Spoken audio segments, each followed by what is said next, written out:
Real Madrid first? Vinny Jr. or Xabi Alonso? I know what Casey thinks of this. Ooh.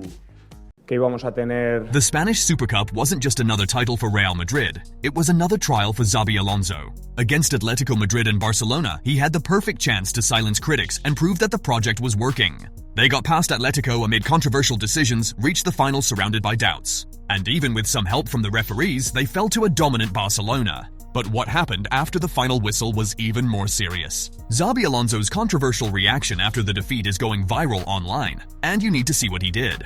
Barca's superiority left them all in tears. Now ESPN has exposed Xabi Alonso live. If I can just address that for a second. Today wasn't exposed nearly as much because Real Madrid was so far back, so deep, particularly in the first half. So even if Real Madrid won possession of the ball, they had no outlet. There was no threat in behind. The only threat that came in behind was because Vinny was dribbling past people to get in behind. So really, today was not the day to say whether does the high line work or not work. What worked was the pressure. The initial pressure that allowed Barcelona to get possession of the ball right away and get on the attack right away. But Real Madrid had so many numbers behind the ball that by the time they won the ball, there was, again, nobody making a run in behind, no outlet, no way to stretch Barcelona.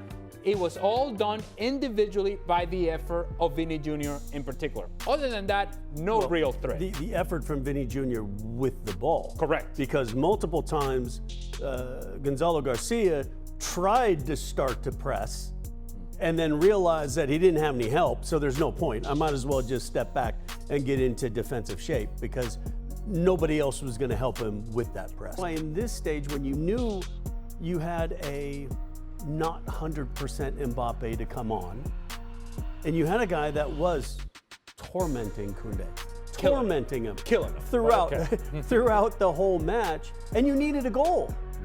It really, and you've been battling with this player. You've had these situations, and now here was an opportunity where the player and the manager could come together, and the manager could say, Vinny, yes, this is what we want to see from you. And instead, all that focus gets shifted to him pulling them off at an unideal moment for no reason. But you listened closely to Xabi Alonso speaking after the game when he explained why he did take Vinny off. Well, according to Xabi Alonso and what he said in the press conference in very clear Spanish, and I hope I still understand my native language, he said, well, look, Vinny, he lasted for 85 minutes at a very high level, but he asked to be substituted because he was struggling with cramps. Now, I wish you could have seen the press conference with us, because while he was saying what he was saying, it wasn't all that convincing. I wasn't convinced that he was telling me exactly what happened, because he said he lasted 85 minutes. He didn't. He took him out in the 81st or 82nd minute, right? Beyond that, even if his leg is falling off, you leave him on the field. Because 30 seconds earlier, he was running circles around Jules Koundé, and he was the one player that consistently had been good for you offensively. The only threat that you had in the attack up until that point had been Vinny Jr. So again, even if he says I'm cramping, hey, you give him some electrolytes. Yeah. Here you go, buddy. 5 more minutes. 7 more minutes. You're gonna be stuck out there because I want you to be the guy that I think you can be for us and that you've already been for us in this game. This was, I don't think there's any argument that this is the best game that Vinny Jr. has played under Xabi Alonso, and you take him off the field. I don't get it. Well, he ended a 16-game drought as well with his goal, so he's feeling better about himself. Well, but also there was a reason when you were also going to be probably cheating a player at this stage, because you're down a goal. You know that Barcelona's had better possession. So now you're saying, okay, let's not get all 11 behind. Let's actually leave Vinny, who might be cramping a little bit and a little bit higher. They're going to Barcelona, then they're going to keep a couple players back because they know they've not been able to defend him one-on-one, that Koundé is going to need some help. So it might just open up the space and say, okay, Vinny, look, wait for that opportunity when you get the ball to go take somebody on because you're having that day. And instead, you pull off your most dangerous player. Yeah, the best defender today for Barcelona against Vinny Jr. was Xabi Alonso. For the life of me, even if he was struggling physically, just the threat of Vinny was keeping Barcelona focused on Vini. And that frees space up for the guy that you just brought on, who is less than 100% in Kylian Mbappe and needs all the help that he can get. Instead, you make a decision for Barcelona. Xabi Alonso did Barcelona a favor. Ask Luis Garcia. He's a Barcelona fan. Ask him if he was happy when he saw Vini Jr. come off the field. I'm sure he was. Do you agree with what the boys are saying, Luis? Yeah, I think it wasn't the right moment to take off. We saw Vini Jr. just walking out of the pitch from the side one. They then go to the middle to say goodbye to or wishing the best luck to the players coming in. Xabi Alonso was heavily criticized by the media for substituting Vinicius Jr., precisely the only Real Madrid player who still posed a real threat. For many analysts, Alonso ended up making life easier for Barca by taking him off the field, making a decisive mistake that eliminated any chance of a Real Madrid comeback. But the truth is, with Vini on the field or not, Barcelona's victory was already written. Real Madrid suffered their 5th defeat of the season by losing the Super Cup final to Barcelona. Xabi Alonso ended up defeated, highlighting defensive fragility and a lack of a consistent game plan. For the second time since taking charge of Real Madrid, Xabi Alonso tried to downplay a defeat that meant losing an official title. Alonso didn't want to acknowledge Barca's superiority and played the victim by dismissing the Champions Super Cup title. The argument presented by the Real Madrid coach was that we have to turn the page because the Super Cup is the least important title among those at stake. As soon as his team's defeat was confirmed, the Real Madrid coach's speech sounded very different from what he had said at the press conference 24 hours earlier, on the eve of the Super Cup final, when he described the match as special. This is a special game. We wanted to be here when we saw the Super Cup on the calendar. It's a final in which we will have to know how to compete to win, and we are ready, he said at the time. If this trophy were trash or truly irrelevant, Mbappé wouldn't have reacted the way he did.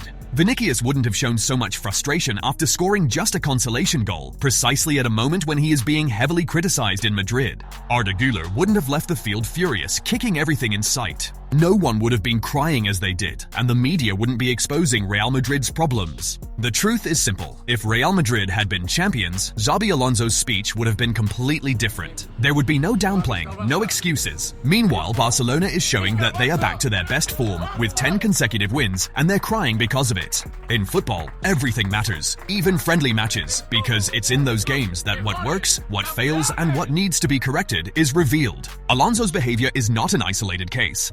Xabi Alonso's Real Madrid journey in the World Cup ended abruptly in the semi-finals with a humiliating 4-0 defeat to Luis Enrique's PSG. Yet, in the post-game press conference, the new coach attributed the heavy loss to the previous season's performance. "This is the end of this season, not the start of the next one," he commented. This sentiment is comparable to what he expressed after the recent Barcelona Super Cup defeat, which went from a special match to the least important title in the blink of an eye. The only one who can be happy is Xabi Alonso, because his job was at risk. Today, Xabi Alonso's job was at risk. Vinicius had nothing to lose. We kept thinking, what if Barca thrashes them? What if Barca steamrolls them? He saved himself until the end of the season. He's the only one who can be happy. I've never understood why big teams are happy when they lose. I never understood. Real Madrid lost and can't be happy, said Manolo Lama on the Spanish radio show El Partidazo on COPE. One of the most talked about images from the Spanish Super Cup final was Kylian Mbappé asking his Real Madrid teammates to leave the field so they wouldn't have to form a guard of honor for the Barcelona players and watch them lift the trophy. The gesture went viral and was not well received by many people, including some of Real Madrid's own players, and it also drew criticism from Barca president Joan Laporta. In a conversation with RAC1, Laporta openly questioned the French striker's reaction, saying, "I was surprised by what Mbappé did. Both in victory and in defeat, you need to be generous and respectful. That's sport, and you should behave normally. I think we were generous in victory and showed respect to the opposing team, so I can't understand it." There was already a different atmosphere since the league game, and the players were a little more motivated. That's understandable. I didn't see Mbappe's gesture live, but I understand they were going through a very difficult moment. They must have been very upset and reacted that way. I get the impression they were frustrated to realize our superiority. Deep down, they probably already sensed that we had a better chance of winning, and it was confirmed on the field. And that's hard to accept because you see the reality of things. There's something very interesting in what Joan Laporta said. Real Madrid noticed Barcelona's superiority and were visibly frustrated by it, and the match was a clear example. Barca dominated the first half and also the final 30 minutes of the game. It's true that Vinicius scored a beautiful goal, even getting the second one with some help from the referee, and created 2 great chances in the final minutes, but that doesn't erase Barcelona's control. What really spared Xabi Alonso from an even harsher reaction was the final result. Fortunately for Alonso, who used Mourinho's tactic of acknowledging Barcelona's superiority, he didn't suffer a rout that Barca has made fans accustomed to. Ask Carlo Ancelotti what Barcelona likes to do to their rivals. In fact, several Real Madrid players can confirm this, even Xabi Alonso, who suffered at Messi's hands through years of nightmares. If the final had ended 5-2, the impact on Alonso would have been much heavier. As for Mbappé, his behavior was simply horrible and unjustifiable, even in defeat. He claims he wants to be a leader at Real Madrid, but leadership isn't built through outbursts of rage in front of cameras. Not even some of his teammates understood his reaction live. It was a regrettable attitude. Mbappé seems to have misread the situation when he arrived in Spain. This isn't Paris, where PSG dominates everything and he collects domestic titles uncontested. In Spain, there is a king, and his name is FC Barcelona. In only the middle of his second season, Mbappé is already realizing that winning major titles won't be easy under the shadow of Barcelona. Barca is already proving this. Mbappé's frustration comes from multiple factors. The 4 humiliations suffered last season and now another lost title to a young Barcelona team led by youngsters like Lamine Yamal, Balde, and others. He also seems to have forgotten that Hansi Flick has a secret weapon called Rafinha. Mbappé should be grateful that Rafinha didn't play in the Classic that Real won 2-1 when Barcelona was missing key players and had others in the medical department. Now, with the full squad, Rafinha and company have made it clear to Mbappé, Arda Güler, Bellingham and Vinicius who rules in Spain. Unfortunately for Mbappé, the King of Spain is not Madrid. It's Barcelona. Cry Mbappé, cry. Cry Mbappé, cry. Cry Mbappé, cry. Cry Mbappé, cry.